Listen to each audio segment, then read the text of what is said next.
नमस्कार, बहुत स्वागत है आपका इंडिया न्यूज मध्य प्रदेश छत्तीसगढ़ देख रहे हैं आप। मैं हूं आपके साथ शिवम सोनी। रुक करते हैं फटाफट खबरों की ओर।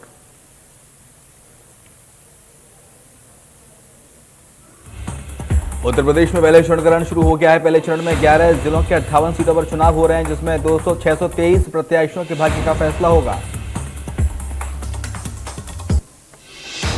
2017 के विधानसभा चुनाव में 58 सीटों में से 53 सीटों पर भारतीय जनता पार्टी ने जीत दर्ज की थी। अब पहले चरण में पश्चिमी यूपी को लेकर फैसला होना है। यूपी विधानसभा चुनाव के पहले चरण में 11 जिलों की 58 सीटों पर वोटिंग जारी। मतदान सुबह 7 से शाम 6 बजे तक होगा। पहले चरण की वोटिंग से पहले राज्य के मुख्य निर्वाचन अधिकारी अजय कुमार शुक्ला ने बताया कि निर्वाचन आयोग ने निष्पक्ष, सुरक्षित और शांतिपूर्ण ढंग से चुनाव कराने के लिए व्यापक इंतजाम किए हैं। कोविड-19 के मद्देनजर मतदेय स्थलों पर थर्मल स्कैनर, हैंड सैनिटाइजर, दस्ताने, mask, face shield, PP kit, साबुन, पानी की पर्याप्त मात्रा में व्यवस्था की गई है। पहले चरण में 7 विधानसभा सीटों के 60 प्रत्याशियों की किस्मत ईवीएम में कैद हो जाएगी। अलीगढ़ में 27,65,000 मतदाता प्रत्याशियों की जीत और हार का फैसला करेंगे।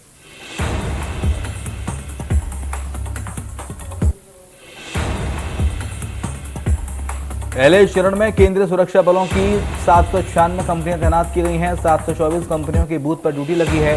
केंद्रीय सुरक्षा बलों की मुस्तैदी है।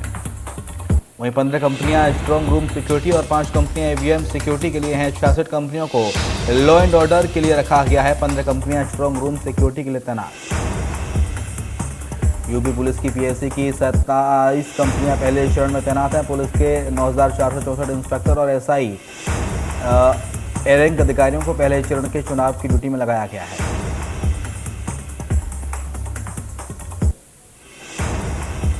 उत्तर प्रदेश विधानसभा चुनाव के पहले चरण की वोटिंग से पहले प्रधानमंत्री नरेंद्र मोदी ने वोट की अपील लोगों से की। पीएम मोदी ने उत्तर प्रदेश विधानसभा चुनाव के पहले चरण की वोटिंग पर सभी मतदाताओं से आग्रह करते हुए कहा कि कोविड नियमों का पालन करते हुए लोकतंत्र के इस पावन पर्व में बढ़ चढ़कर हिस्सा लें।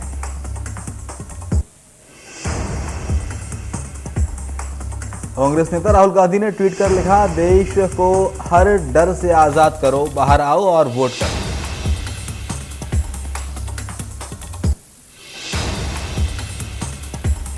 मंत्री राजनाथ सिंह ने ट्वीट कर लिखा, लोकतांत्रिक व्यवस्था में सबसे बड़ा दान मतदान होता है। सभी मतदाता अपने मताधिकार का इस्तेमाल जरूर करें। जेपी नड्डा ने ट्वीट कर कहा, सभी अपने मताधिकार का इस्तेमाल जरूर करें। उत्तर प्रदेश की महान जनता ने यूपी को उत्तर प्रदेश बनते देखा है।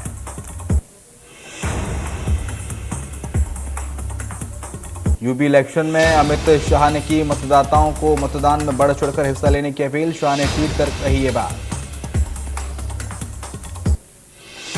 उत्तराखंड विधानसभा चुनाव के मद्देनजर श्रीनगर में पहली फिजिकल रैली करेंगे PM Modi. Bhajpa candidate doctor Dhan Singh Rawat के पक्ष में करेंगे जनसभा। यूपी के सहारनपुर में रैली करेंगे पीएम मोदी। रैली के जरिए प्रधानमंत्री मोदी 7 विधानसभा क्षेत्रों को साधेंगे।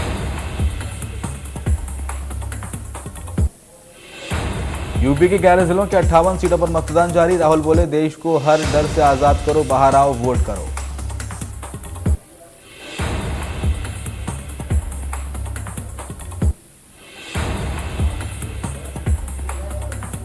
राहुल गांधी ने साधा केंद्र सरकार पर निशाना। बोले, क्या नए भारत की स्टैच्यू ऑफ इक्विटी चीन की मदद से बनी है?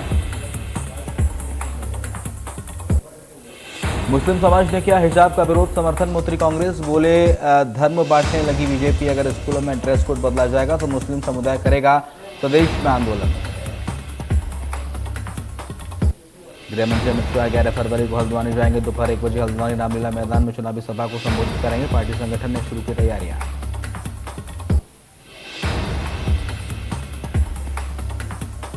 आज उत्तराखंड दौरे पर सीएम शिवराज दौराहाट विधानसभा में करेंगे चुनाव प्रचार। बीजेपी प्रत्याशी अनिल शाही के लिए मांगेंगे वोट।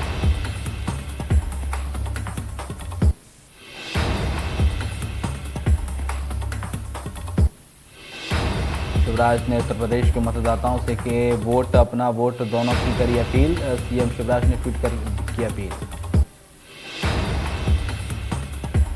सीएम शिवराज ने किया स्टैच्यू ऑफ इक्विटी का दर्शन। आरएसएस के कई प्रमुख पदाधिकारी, आरएसएस प्रमुख मोहन भागवत भी साथ में रहे मौजूद।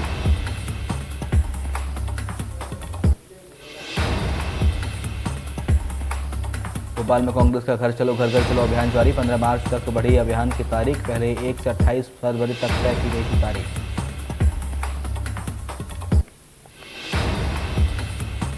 रायपुर में बीजेपी मनाएगी पंडित दीनदयाल की पुण्यतिथि। कल पार्टी कार्यालय में मनाई की पुण्यतिथि।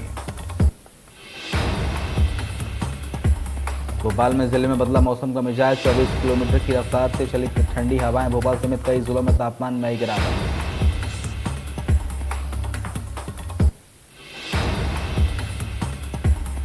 पटरी से उतरी कोयले से लदी मालगाड़ी। 6 डिब्बे पटरी से उतरे। रेलवे बचाव कार्य में जुटी रेलवे पुलिस से टला बड़ा हादसा।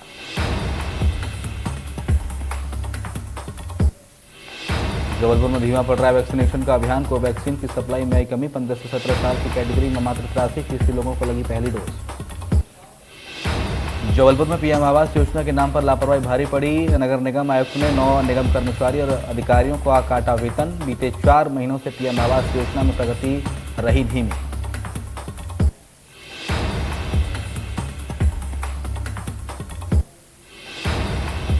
इंदौर में बेखौफ हुए अपराधी। बदमाश विमल ने युवक को मारी गोली। शराब के लिए पैसे नहीं देने पर मारी गोली। घायल युवक अस्पताल में भर्ती।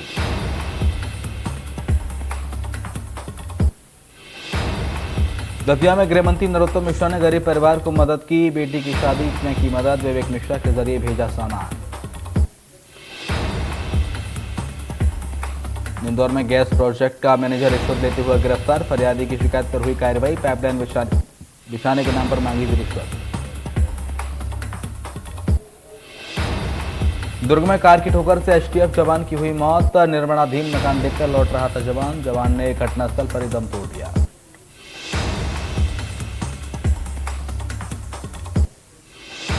ग्वालियर में जिला प्रशासन की एंटी माफिया मुहिम जारी। वीरपुर और एबी रोड पर मुक्त कराई 4 करोड़ से ज्यादा की सरकारी भूमि।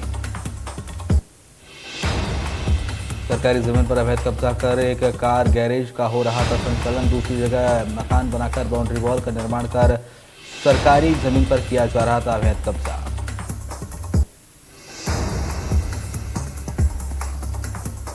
इंदौर में छात्रा ने लगाई फांसी। पेपर खराब होने से तनाव में थी छात्रा। पुलिस पूरे मामले की जांच में जुटी।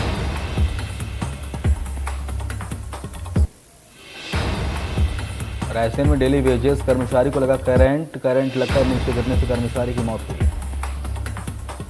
ट्रांसफार्मर पर फॉल्ट ठीक करने चढ़ा था मृतक चंद्रशेखर। मृतक युवक के शव को पोस्टमार्टम के लिए सुल्तानपुर स्वास्थ्य केंद्र भेजा गया। पोस्टमार्टम के बाद शव को परिजनों को सौंपा गया।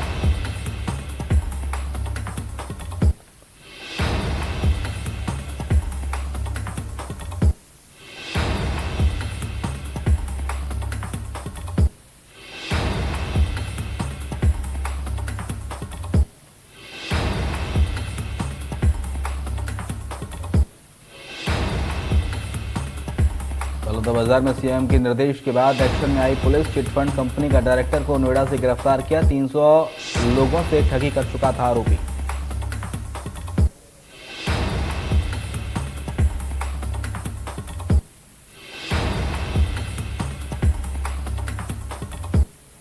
पूर्वा में साइकिल पर गश्त करने निकले एसपी। थानों और चौकियों में जाकर की जांच। एसपी ने सुविधाओं और समस्याओं का लिया जायजा।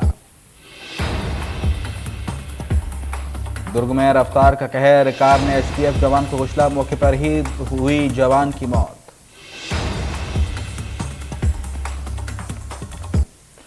फरीदाबाद में अपराधियों के हौसले पूरी तरह बुलंद हैं। सेक्टर में बाइक सवार लुटेरों ने महिला से चेन झपटने की कोशिश की। समय रहते महिला ने चेन पकड़ ली। बावजूद इसके लुटेरे चेन का लॉकेट लेकर भागने में कामयाब हो गए।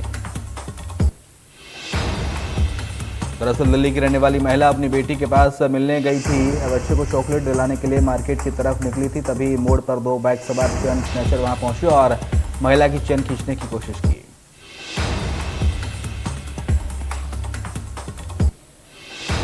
कुरुक्षेत्र के पुराने बस स्टैंड के पास उस वक्त हड़कंप मच गया जब सीएम फ्लाइंग ने छापेमारी कर अवैध शराब की 42 पेटी को बरामद कर लिया। वहीं मौके से 3 व्यक्तियों को गिरफ्तार किया है। सीएम फ्लाइंग ने इंस्पेक्टर रजनीश ने बताया कि काफी समय से शिकायतें आ रही थी ताकि आपको बता दें कि पूरे बस स्टैंड के पास अवैध रूप से शराब बेची जा रही है। इस तरह की शिकायतें काफी समय से आ रही हैं। सूचना के आधार पर लोकल पुलिस के साथ छापेमारी की गई, जिसमें दुकान के अंदर और बाहर खड़ी 2 गाड़ियों में भारी मात्रा में अवैध शराब भरी हुई थी।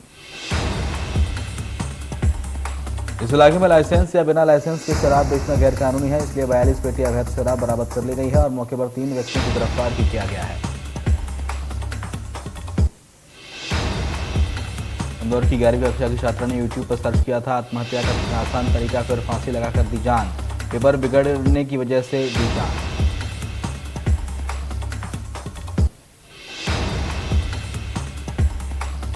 राजनांदगांव में आपसी रंजिश के चलते नाबालिग सहित 4 लोगों ने की युवक की हत्या। राज्य छोड़ने से पहले पुलिस ने आरोपियों को दबोचा।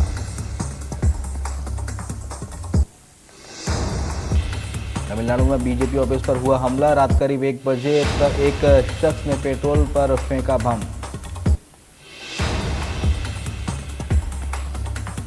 महाराष्ट्र के पालघर में युवक ने गर्लफ्रेंड से पीछे छुड़ाने के लिए लड़की सीने में चाकू टूटा हुआ घुसा दिया। सड़ी हुई हालत में नाले में मिली थी लाश। देश में 67,000 नए मामले कोरोना के सामने आए। वहीं 24 घंटे में 1,241 लोगों की जान गई। छत्तीसगढ़ में 24 घंटे में कोरोना के 1,219 नए मामले सामने आए। 10 लोगों की जान गई। पॉजिटिविटी दर 3.29 पहुंची। पीक पर पहुंचने के बाद 4 गुना कम हुए कोविड मरीज। प्रदेश में 70,000 सैंपलों की जांच में मिले 3,226 नए मरीज। इंदौर में कोरोना के 24 घंटे में 32 नए मामले सामने आए। दिल्ली में 24 घंटे में 1,313 नए केस सामने आए। 13 लोगों की जान गई। राजस्थान में 24 घंटे में 3,728 नए केस सामने आए।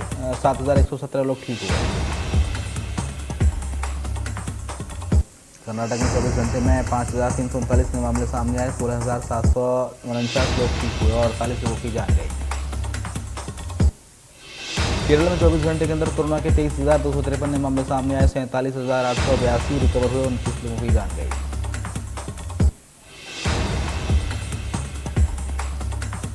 तमिलनाडु में कोरोना वायरस के 3,971 नए मामले सामने आए। 16,473 मरीज ठीक हुए। 28 मरीजों की जान गई।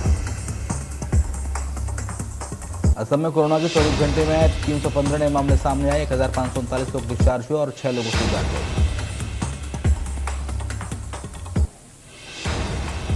महाराष्ट्र में 24 घंटे के अंदर कोरोना के 7,142 नए मामले सामने आए। इस दौरान 92 लोगों की कोरोना के चलते जान गई। मध्य प्रदेश में 24 घंटे के अंदर 3,226 नए मामले सामने आए। 6,980 लोग ठीक हुए। उत्तर प्रदेश में 24 घंटे में 2,056 नए मामले सामने आए। 5,155 लोग ठीक हुए। 16 लोगों की जान गई। टाइगर श्रॉफ की बड़े पर्दे की फिल्म बड़े मियां छोटे मियां का टीजर रिलीज। फिल्म में अक्षय कुमार बड़े मियां और टाइगर श्रॉफ छोटे मियां का रोल निभाएंगे। तारक मेहता का उल्टा चश्मा में बबीता का किरदार निभाने वाले अभिनेत्री मुन्नू दत्ता दलित समाज पर टिप्पणी मामले में हुई गिरफ्तार। 4 घंटे की पूछताछ के बाद जमानत पर हुई रिहा। अपनी अपकमिंग फिल्म गंगूबाई कठियावाड़ी में नजर आएंगे बॉलीवुड के सिंघम अजय देवगन। मुंबई का पहला माफिया डॉन करीम लाला पर आधारित है फिल्म।